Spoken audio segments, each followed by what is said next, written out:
Eu queria falar hoje sobre gratidão. Eu creio que todos que estão aqui presentes têm motivos de gratidão. Tem ou não? Quem aqui tem motivos de gratidão? Levante sua mão. Sim ou não? Todos nós temos motivos de gratidão. Quando está chegando próximo ao final do ano, é um momento para agradecer, mas também é uma oportunidade para a gente pedir perdão pelos erros cometidos, para a gente renovar nossos compromissos com Deus, para a gente tomar novas decisões. É interessante, e eu queria falar sobre gratidão, porque eu estava junto com meu filho em outro país, e na quinta-feira do mês de novembro é o dia de ação de graças, é o Thanksgiving. É o feriado mais importante dos Estados Unidos, até mais do que o Natal. Porque o feriado de Thanksgiving é uma semana, não tem aula durante a semana. Geralmente as famílias viajam para estarem juntas. Eu fiquei impressionado porque sempre que eu vou lá, não tem feriado naquele país. Feriado fica tudo aberto, loja aberta, restaurante aberto, mas no dia de Thanksgiving para tudo. Não tinha nem lugar para a gente almoçar. Interessante que a gente foi andando entre os bairros e a gente viu na frente das casas muitos carros, quer dizer, as famílias saíram para poder agradecer a Deus juntos, fazer uma refeição juntos, existe a ceia de Thanksgiving. E quando a gente fala em dia de ação de graças, é importante a gente entender que gratidão é o reconhecimento de uma pessoa por alguém que prestou a ele um benefício. Gratidão é o reconhecimento de uma pessoa por alguém que prestou a ele um auxílio, um favor. E a gratidão envolve um sentimento de dívida para com a outra pessoa. Vejam, é muito fácil dizer, eu sou grato, mas quando a gente é realmente grato, deixa eu ir além, deixa eu subir um degrau. Quando a gente é realmente grato, a gente tem um sentimento de dívida para com a outra pessoa, que é geralmente acompanhado por um desejo de recompensar. Quando você realmente é grato por alguém, realmente é grato, você quer recompensar de alguma forma. Você tem um sentimento de dívida. Você fala, olha, o que você precisar e eu puder, eu faço por você. Porque você ficou tão grato por o que aquela pessoa fez por você, que você quer retribuir. Quem está entendendo isso, diga amém. Por exemplo, na minha relação com Deus, Deus mandou Jesus para morrer em meu lugar. Jesus morreu em meu lugar, pagou um preço que era meu, para me dar a vida dele. Quando eu realmente sou grato, eu dou a minha vida a Ele e eu digo, Senhor, o que eu posso fazer aqui para retribuir o favor que o Senhor fez por mim? Isso é gratidão. É mais do que apenas dizer obrigado. É mais do que apenas dizer eu sou grato. E você sabia que quando a gente tem um coração grato, a gente não depende de circunstâncias para agradecer. E a Bíblia dá muita ênfase à gratidão. Muita ênfase. Gratidão é algo que agrada o coração de Deus. Gratidão é algo que atrai o favor de Deus. Gratidão é algo que abre o coração das pessoas. Gente ingrata geralmente afasta as pessoas dela. Pessoas gratas acabam atraindo as pessoas a ela. E eu queria usar o texto que nós lemos, lá em Lucas 17, porque, presta atenção, eu queria trazer uma explanação desse texto para você ir além do que você leu. Veja, nessa passagem, Jesus estava a caminho de Jerusalém. A data da crucificação estava se aproximando. E quando Jesus passa entre Samaria e Galiléia, Jesus se aproxima de uma aldeia. Não diz o nome da aldeia. Eu vou dar um nome para essa aldeia. É a aldeia dos desesperados. Jesus passa pela aldeia dos mortos-vivos. Jesus passa pela aldeia dos discriminados. Por quê? Porque era uma aldeia onde eram colocados os leprosos. Um leproso, quando era considerado impuro pelo sacerdote, ele tinha que sair da cidade e viver fora da cidade. Jesus passa por essa aldeia, que nem nome tinha, porque era uma aldeia que todo mundo queria passar de longe. E quando Jesus entra nessa aldeia, a Bíblia fala que 10 leprosos estavam acampados em um tremendo desespero, 10 leprosos abandonados, 10 leprosos envergonhados, discriminados, Quero lembrar a vocês que naquela época a lepra não tinha cura, era contagiosa, ficar perto de um leproso era risco que se corria. E eu não sei se vocês sabem sobre lepra, hoje mudou, a medicina evoluiu, mas a lepra é uma doença em que a pele vai apodrecendo com a pessoa viva. Uma pessoa leprosa, muitas vezes, ele perde a sensibilidade, os dedos caem, nariz cai, orelha cai, eles fedem. Essa era a aldeia dos mortos-vivos, os zumbis ambulantes.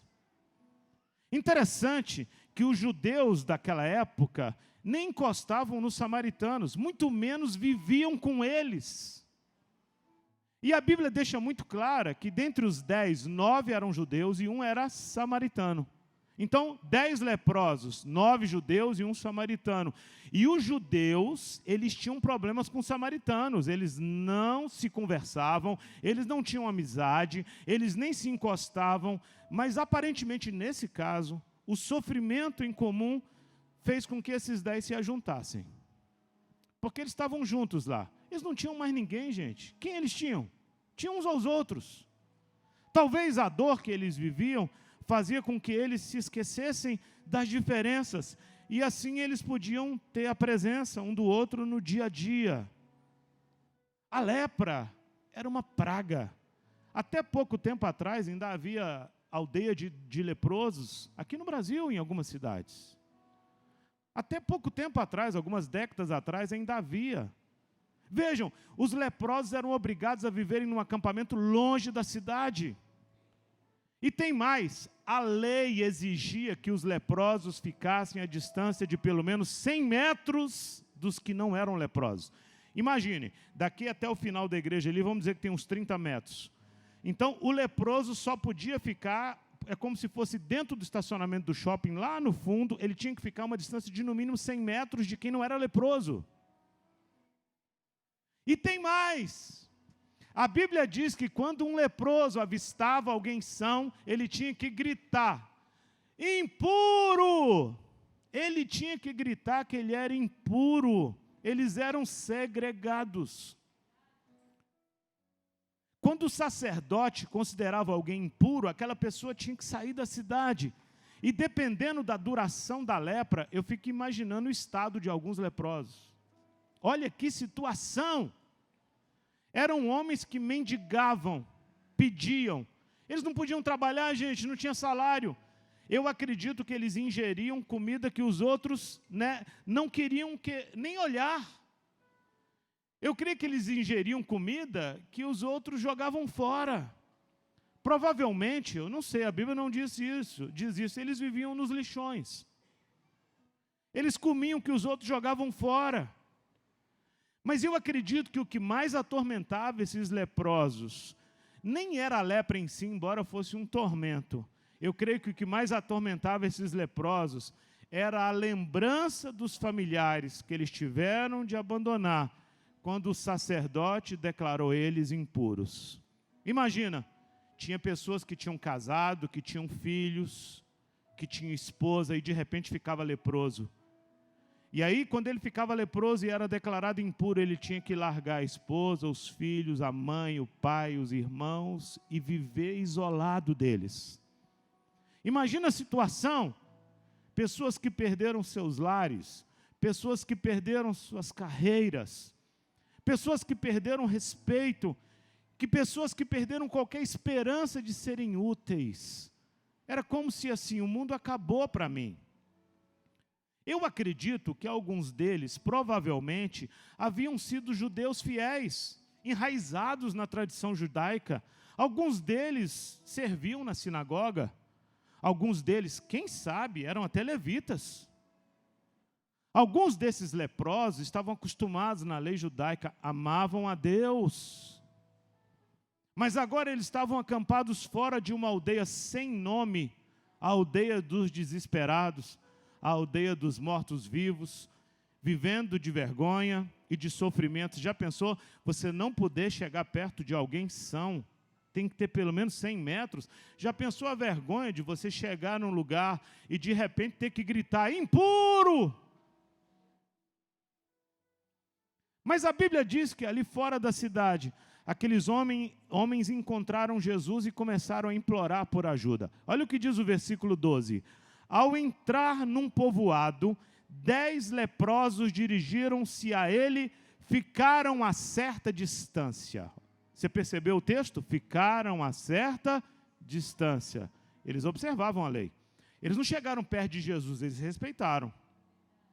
Eles não foram até Jesus e tocaram em Jesus. Eles ficaram a certa distância e gritaram em alta voz, dizendo: Jesus, mestre, tem piedade de nós. Eles provavelmente ficaram sabendo que Jesus ia passar ali, ficaram à distância, respeitando, e gritaram: tem piedade de nós, tem misericórdia de nós, tem compaixão de nós. Ficaram à distância. E a Bíblia diz que quando Jesus viu aqueles leprosos, Jesus olha para eles e cura eles imediatamente? Não, não, não. O texto diz que Jesus disse: vão mostrar-se aos sacerdotes. Jesus olha para eles e fala assim: vai até o sacerdote. Por que Jesus mandou eles irem até o sacerdote, gente? Por que Jesus mandou eles até Jerusalém com a finalidade de se apresentar ao sacerdote? Porque pela lei, só o sacerdote poderia declarar eles puros novamente. Enquanto o sacerdote não declarasse eles puros, eles não poderiam voltar ao convívio da sociedade. Então Jesus virou para eles e eles disseram: Senhor, tem piedade de nós, Senhor, tem misericórdia de nós. E Jesus fala: vão até os sacerdotes. E eles obedeceram Jesus. Eles não tinham nada a perder, gente. E eles começaram a caminhar em direção a Jerusalém. Não estavam tão longe, né? Jesus estava caminhando. Naquela época não tinha carro, iam andando. Eles obedeceram, eles começaram a caminhar. E de repente eles observaram que a lepra tinha ido embora. Você imagina a situação daqueles 10. Começaram a caminhar em direção aos sacerdotes que ficavam em Jerusalém. E eles olham e falam: olha, minha pele, estou sentindo novamente. Eu não sei, a Bíblia não diz. Quem sabe alguns deles já não tinha dedo ou nariz. Eu não sei se nasceu dedo ou nariz, mas eu sei que um milagre importantíssimo aconteceu.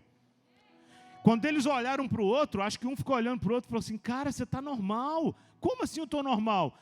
Cara, a lepra não existe mais não, olha aí. E eles começaram a se tocar, começaram a sentir o toque da pele de novo, começaram a perceber que estavam curados. Eles começaram a ficar, eu acredito que eles ficaram assim maravilhados, impressionados. Eu fico imaginando aqueles 10, a gente encontrou Jesus, a gente está curado. Eles observaram que o milagre tinha acontecido, eles foram purificados da lepra. Mas entre eles havia um samaritano. E o samaritano era segregado pelos judeus também. Isso quer dizer que os 9 caminharam em direção a Jerusalém para se apresentar ao sacerdote. Mas o samaritano decide voltar para agradecer a Jesus. Os 9 judeus foram até Jerusalém, o samaritano volta quando percebe que está curado, e a Bíblia diz que ele volta ao encontro de Jesus, louvando a Deus em alta voz. Imagina, não foi assim uma reação como assim: oh, Deus, obrigado, Senhor, não. Ele saiu maravilhado, gente, porque ser curado da lepra, ele voltou: Jesus, eu queria voltar, queria dizer para o Senhor muito obrigado, o Senhor me curou.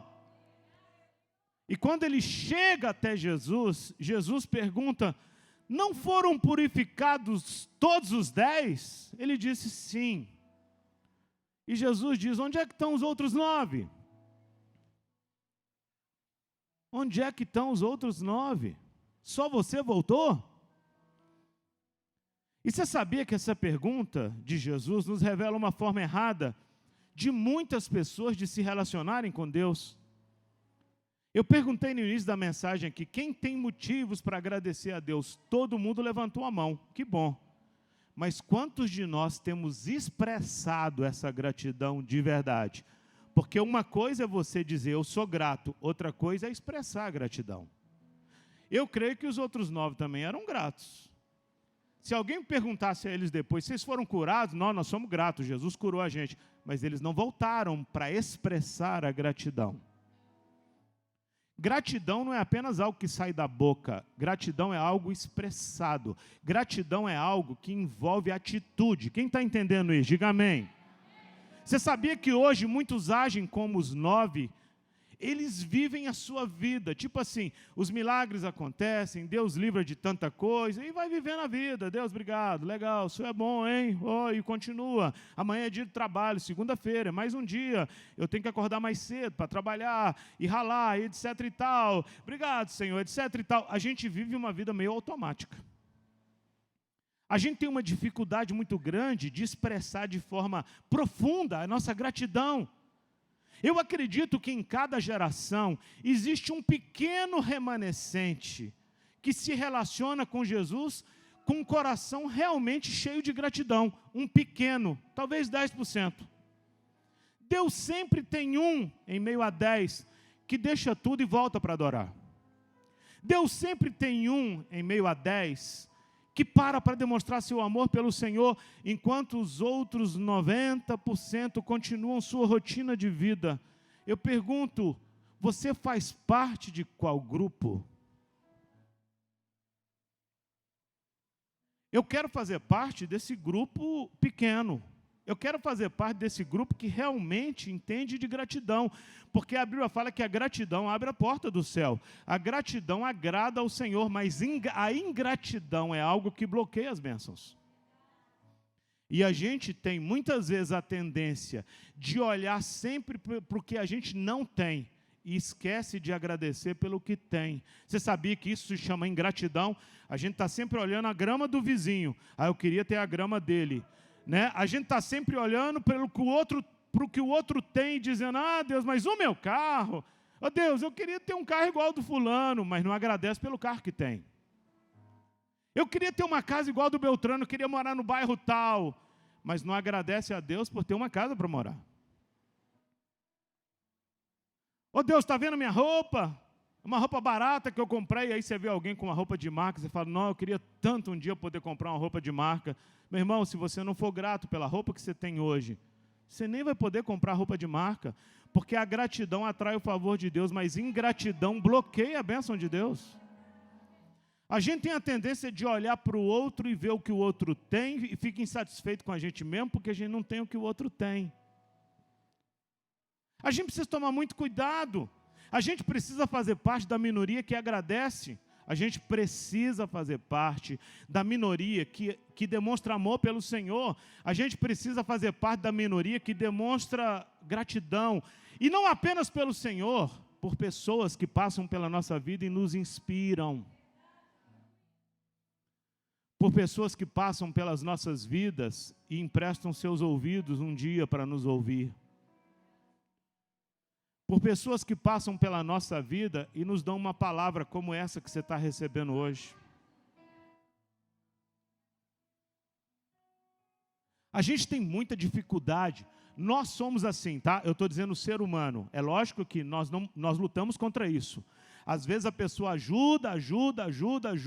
No dia que não pode ajudar, se torna a pior pessoa do mundo. A gente se esquece de todos os momentos que aquela pessoa fez. Você estendeu a mão uma vez, 2 vezes, 3 vezes, e um dia você não pôde estender a mão, você já não presta. Irmãos, isso é ingratidão. A gente tem que aprender a ser grato.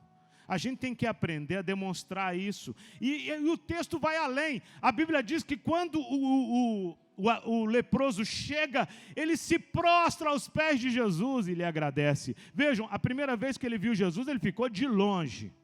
Por quê? Porque a lei não permitia que ele chegasse perto. Mas agora ele estava curado, ele foi até Jesus e tocou em Jesus. Ele se ajoelhou. Já pensou? O cara se ajoelhou diante de Jesus. Obrigado, Jesus, eu estou curado. É mais ou menos assim, gente. Porque a vida dele, ele já estava preparado para ser uma vida, sabe, uma vida desgraçada, sem a graça de Deus, é verdade. Ele já estava preparado para ser um segregado, um discriminado. Ele já estava preparado para ter uma subvida, irmão, comer lixo.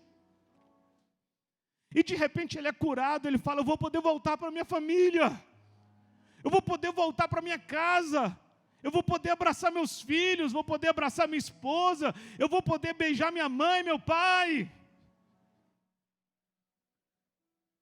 Diz que dentro da Catedral de Copenhague, eu nunca fui em Copenhague, mas diz que lá tem uma famosa estátua de Cristo. Mas há uma coisa interessante nessa estátua. Ela é um pouquinho maior do que a pessoa, mas nessa estátua, Cristo está inclinado com a cabeça para baixo, assim, de tal maneira que o rosto só pode ser visto por quem se ajoelhar diante dessa estátua. Quem fez o propósito foi esse. Você só vai ver o rosto dele se você se ajoelhar. Você sabia que a gente precisa tomar a decisão de nos ajoelhar mais vezes para poder ver o rosto de Jesus? Nós estamos em dezembro, meu Deus, que ano difícil. Foi realmente, mas você está aqui. Vou dizer uma coisa, esse ano eu fiz vários funerais, mas você não estava lá no caixão. Quer dizer que você está vivo, você tem que agradecer a Deus. Que bom, né, você saber disso, né? Não, pastor, que bom, eu não estava lá no caixão. Isso quer dizer que tem jeito para você. Quem aqui pode respirar? Levanta a mão. Agradeça a Deus todo dia por poder respirar. Agradeça a Deus todo dia pela salvação que Ele proporcionou através de Jesus. Mas não apenas agradeça a Deus, sinta-se em dívida com Deus. O que eu posso fazer para te recompensar, Senhor? Porque quando a gente realmente é grato, eu não sei, eu já tive isso. Pessoas que passaram pela minha vida e foram tão bênção na minha vida, que eu quis abençoá-los. É como se eu sentisse quase uma obrigação de retribuir. Eu quis abençoar essas pessoas, não é porque eles me pediram, não. É porque eles foram tão bênção na minha vida que eu falei, o que eu posso fazer para abençoar essa pessoa? Ninguém pediu, mas essa pessoa merece. Você sabia que existe um princípio espiritual? Quando há gratidão, há prosperidade. Quando há gratidão, há cura. Quando há gratidão, há salvação. Quando há gratidão, há unção liberada. A unção é liberada quando a gente é grato. Pastor, eu quero todas essas coisas na minha vida, mas você tem sido realmente grato. Aliás, eu vou além. Você tem expressado essa gratidão, porque não... Gente, a boca fala e a gente fala, tem cada discurso que você ouve aí que você fica apaixonado, mas a pessoa às vezes não vive o que fala. Gratidão, além de falar, tem que ser expressada. Eu preguei essa mensagem no culto da manhã, e 2 pessoas vieram me procurar depois do culto, falando, pastor, enquanto o senhor estava ministrando, Deus estava colocando no meu coração, uma pessoa, 2 que passaram pela minha vida e me inspiraram. E eu nunca agradeci de verdade. Eles nem sabem o quanto eles foram importantes para mim. Só eu sei. E essas pessoas moram longe, pastor. Eu vou procurar essas pessoas, eu vou ligar para elas, eu vou mandar uma mensagem, eu vou fazer alguma coisa. Eu falei, que bom, então está dando surtindo efeito a ministração. Porque a gratidão é isso. O que eu posso fazer para recompensar? A gente precisa expressar isso. Quando eu lancei o desafio aqui de que tudo que vier às suas mãos no mês de dezembro e janeiro, até porque você, além de devolver o dízimo, porque o dízimo é do Senhor, você trazer uma oferta igual ao dízimo, você fala, pastor, mas eu estou apertado. Mas é assim que é bom mesmo. Porque a gratidão é demonstrada nesses momentos mesmo. Se estiver sobrando, né, não vai fazer falta. É devolver o dízimo e trazer uma oferta. Isso é uma prova de gratidão a Deus. Quando você faz isso, você abre as janelas dos céus. O que eu posso retribuir ao Senhor por toda a bondade para comigo? Quem me acompanha nas redes sociais, no dia de ação de graças, que foi nessa quinta agora, eu estava, com meu filho, e é o maior feriado do país, e eu fiquei impressionado, e aí tem uma comida específica que eles comem lá, peru, tipo um negócio de abóbora, é uma comida específica que tem no país. E eu postei nas minhas redes sociais uma frase dizendo assim, abre aspas, um abençoado e feliz dia de ação de graças a todos. Sou grato por minha esposa, meus filhos, e pelo lar profundamente comprometido com Deus em que fui criado.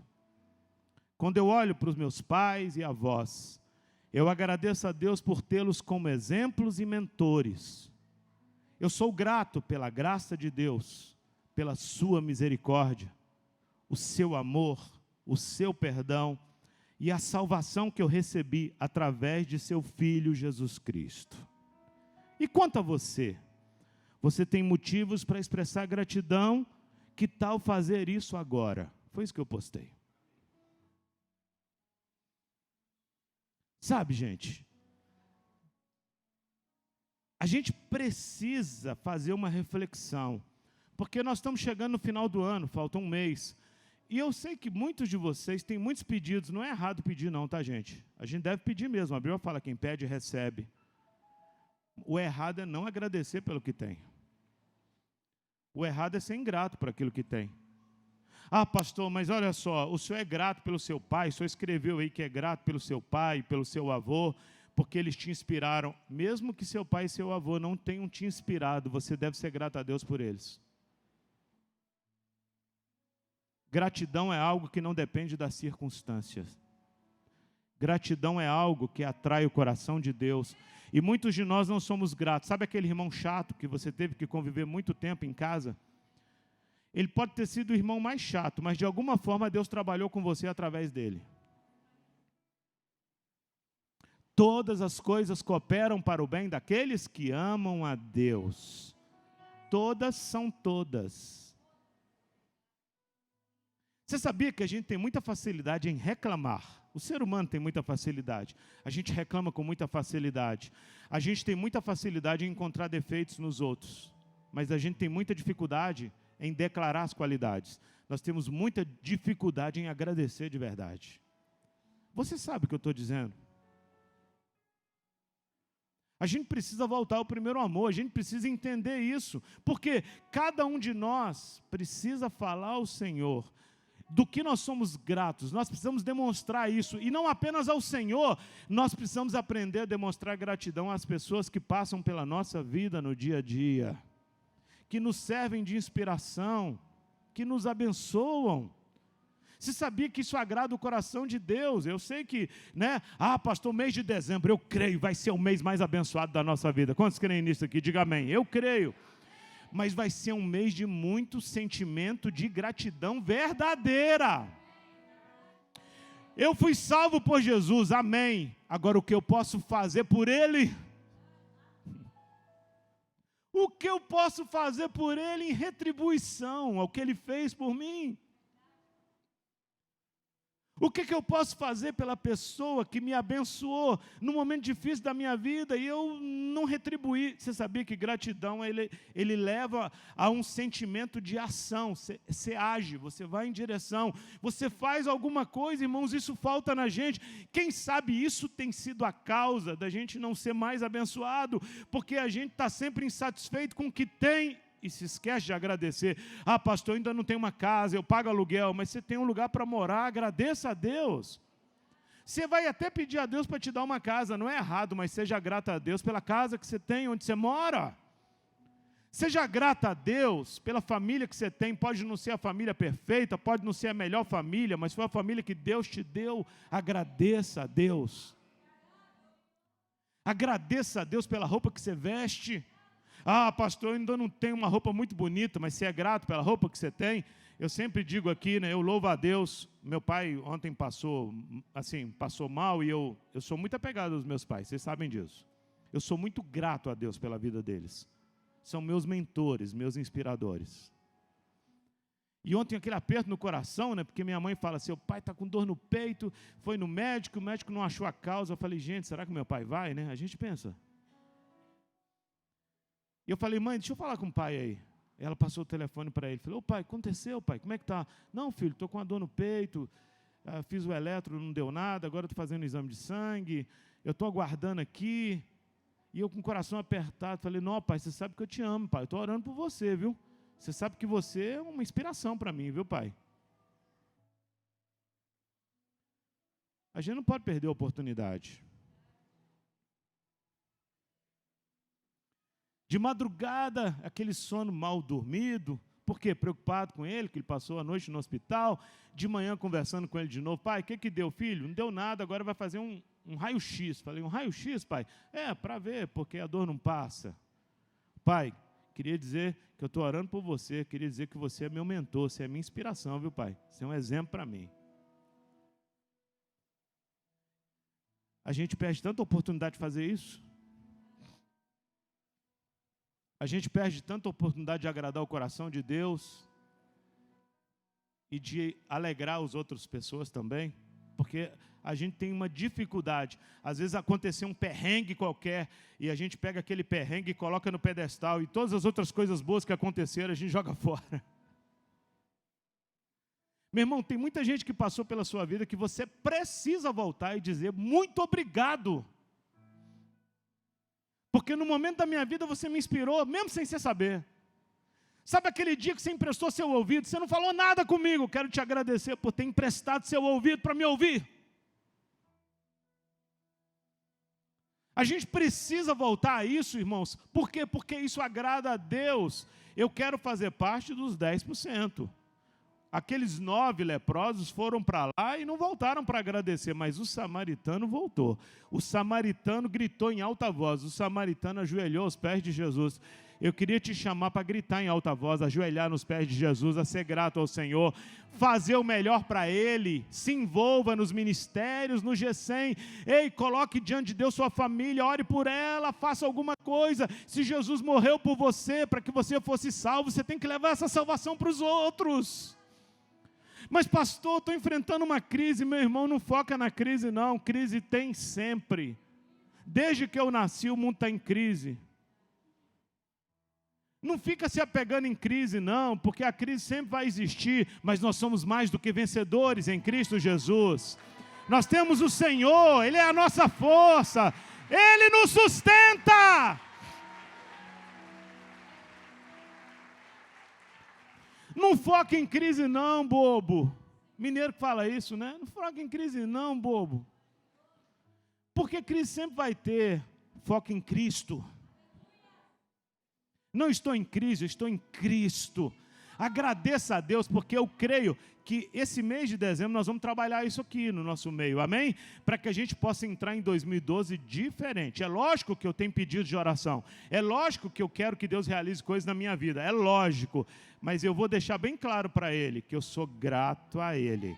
Eu vou deixar bem claro para as pessoas que passam pela minha vida, que eu sou grato a essas pessoas. Eu vou deixar bem claro para as pessoas que têm sido bênção na minha vida, que têm me inspirado, como elas são importantes para mim. E você também precisa fazer isso. Eu pergunto, quais são as pessoas que enquanto eu estou pregando, venha na sua mente, que você precisa demonstrar gratidão? Faça isso essa semana. Ah, pastor, mas ele mora fora do país. Tem telefone, amigo. Tem WhatsApp. Tem rede social. Faz alguma coisa. Você não pode ficar dando desculpa mais. Faça isso, vai fazer bem para você. Demonstre o seu amor por Deus de forma prática. Senhor, o que eu posso fazer? Faz igual aquele outro, volta. Faz alguma coisa. Quem está entendendo isso aqui? Diga amém. Eu queria que você ficasse de pé em nome de Jesus.